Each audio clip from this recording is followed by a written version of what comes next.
Hey guys, welcome to my channel, or welcome back. So today I have a halfway exciting video.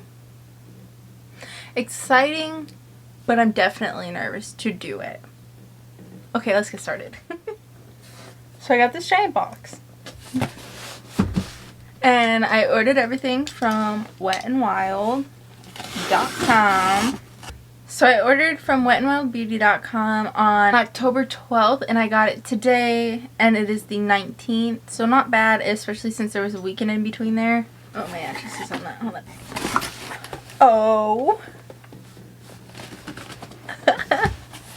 Okay, so I ordered a lot of kits. So I got the Skeleton Queen kit. I got the Venomous Vamp. I got the Fierce Lioness. I got the Serpent Goddess. I also got the Fantasy Maker palette, but it didn't come with anything. Like, there was no set for it. I also bought the plain white one because I wasn't sure. I know the one comes with black, but there was a white and an iridescent one. And I did not want the iridescent, so I did go ahead and get that white one. And because I spent so much money, they were like, oh, let's let her have a free gift. The Bretman Rock X Wet n Wild lip gloss. And then I also got a Wet n Wild Bretman Rock brush. I saw this picture on Pinterest and I fell in love with it and I knew I wanted to recreate it. So I'm going to go ahead and throw the picture up here so you guys can see what I'm trying to create. I'll be right back. It looks like I have to slap on my base and then I will be here to do the rest. I am back, so I'm letting my under eyes bake just a little bit. This is the eye I came up with. I did try to create the picture as best as possible. I really like it. I'm going to add lashes at the end and do the lower lash line and everything, so it's going to be a bit more. That's on my eyes. I have the ABH primer. I have the James Charles palette. This is from Ace Beauty and it's in the shade French Vanilla. I'm just going to go ahead and lightly draw the outline. I'm probably going to stop my line about here. But as you can see, my foundation is all the way over here. I did want to go outside a little bit. To create the outline, I'm going to use this brow pencil. This is from Billion Dollar Brows. It's a mini universal brow pencil. I'm going to go ahead and take this pencil and start my outline.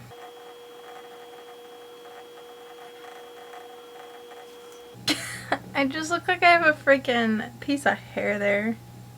Okay, let's keep going. I was not really too worried about doing the outline. I knew that I wanted it to be nice enough to be readable, and I really wanted the drips in there for the foundation. However, I wasn't too worried because I knew I could go over it with the paint, so I did go lower than I wanted it to actually be. This is just kind of the outline I have going for me. So let's go ahead and take the red paint and fill this all in. Okay, so I'm back. My camera died and I lost my sponges, so I kind of gave up for a minute. I do have a shirt on. I'm going to use this old one that I have from Ulta. And then for the smaller areas to get in here, I'm going to use this one from Real Techniques. Take this on the sponge. That way I can saturate it and just tap it in.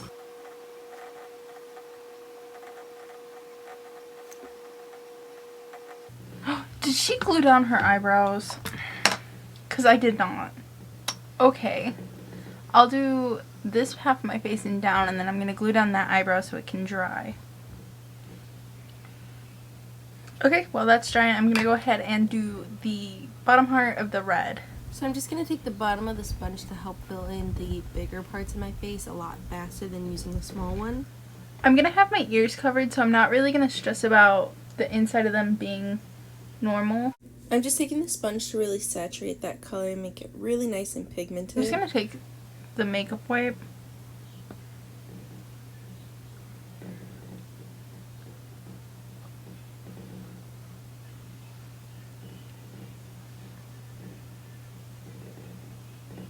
Okay, that's kind of the rough estimate that I got going for the eye shape right now, and I think that's going to be good enough. I have a really bad feeling this is going to stain my face, so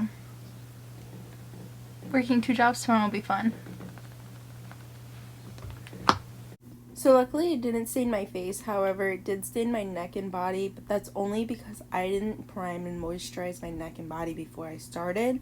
So I had no issues with staining besides that, so make sure you prime if you're going to do this. I'm going to go ahead and take a Luxie 245 small detail brush, no, a small shader brush, just to go ahead and get these outlines really nice and crisp. I found that this was the best method for me as getting close to those lines as possible. It did make it really easy and it worked out really well. This is the Wet n Wild Fantasy Maker White. I use this BH Cosmetic 129 brush. I'm being sure to be really careful around the brows because you're going to be able to see them through. But if you pull down on them or swirl the product in, you'll be able to see them a lot more. So I'm just doing a dabbing motion and an upwards pull. I'm just taking that brush to go ahead and carefully fill in this area with the white. And with the brows, I am just pushing it in and pulling upwards, and I'm finding that that's helping camouflage the brow a lot more as it's covering all the color in my brow, which helped out a lot. How do people do this? I'm going to use this brush from Morphe. It's a flat square. There's no name on it. I got it in the kit. And just like before on the red outline, I'm going to do the same with the white on the eyeball just to get a nice clean line against that red. And this is a brush from the All I Need kit from Morphe. There was no name on it, but it worked out perfectly for me. And I'm going to go in now and do the black outlining and shading and then the lines. So let's go ahead and do that. I'm going to take this black Wet n Wild paint pot and my equals to angled brush. And again, just following my picture as a guide. So my thinking here is just to kind of go in and start shading and then do the harsh lines.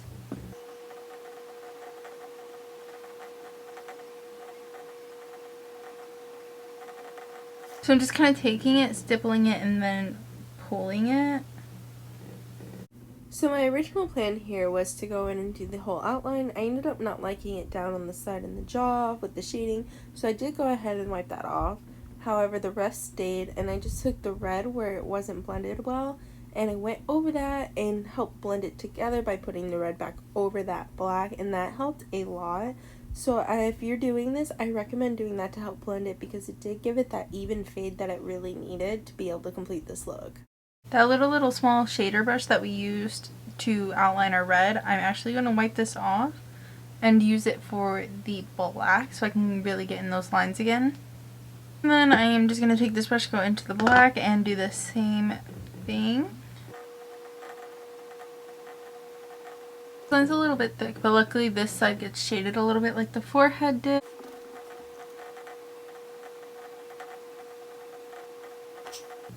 I need a smaller brush. I'm going to take this brush from Moda Cosmetics. It's just a small little angled brush. So I did try to trace this as thin as possible. However, after I did this, I realized it didn't really matter because I do have to go through and blend it down a little bit. And whenever I'm blending it down, I don't get as close to that line as I think I am going to.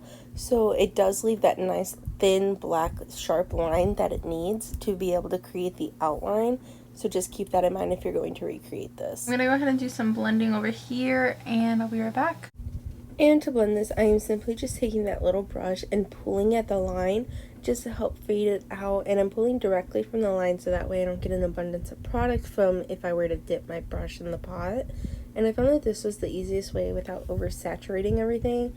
And it helped blend that line up to a point where I still had that black sharp line as my outline, but I also had that nice gradient fade as my shadow and shading that I absolutely needed for this. And overall, I think this was the best technique to be able to create that outline and the shading at the same time. So now we're going to go ahead and add the black lines. And then if we mess up, we can go ahead in with the red to fix it. So I'm just going to try to follow the picture as best as possible to create these lines because I've never done a spider web or anything like that before. I don't even think I've ever actually drawn one, especially free-handed. So I'm going to try that. I figured before I go in and clean any of this up, I might as well just add the lines so I can fix it all at once. So like I said, I don't even think I have freehanded a web before. I know that I traced one on my Instagram years ago as a nail hack, but I don't think I've ever actually drawn one before. So this was definitely interesting, and I did try to follow the pattern. I know that the webs, all the little lines touch whenever they loop over, and they have a curve to them, so I did try to create that. I did go down on my shoulder because I wasn't sure how deep I needed to go, and I realized I didn't have to go down that far, so I just stopped right there. So I do have that one long line ready to go, and I never finished it. So I do have that issue, but we are going to go ahead and fix that anyway, so it doesn't really matter. And I just went ahead and I did this pattern throughout the whole entire face, and I tried to follow it the best that I could. I did have trouble, especially on the part that I'm on now, where it's that part of my nose, because I had trouble figuring out how the lines go around the nose to be able to fit, so that was a little bit difficult. Okay guys, the audio is probably really sucky on this video. I'm just gonna use it to time lapse what I did because my camera died and it's smeared and I look like I have a mustache, and we're gonna fix it all. So now all I'm doing is I'm taking the red paint on that brush again, and I am going and cleaning up everything. I found that it was a bit easier to use on the thick dark lines whenever I tapped it in with my finger, as there was just more pigment payoff. So I did go ahead and do that for the thick lines around my mouth, but it was really easy to clean up, especially with the paint being so pigmented. Also, be careful if you're doing this because you're not setting as you're going, so you can keep working on it, and my whole neck smeared onto my chest. Okay guys, so I did finish up this look. I am just going to go ahead and finish the video on my phone. So this is what everything is looking like. Again, the ear's not going to be in the picture really. I did go ahead and take that white paint and just put it all over my lashes.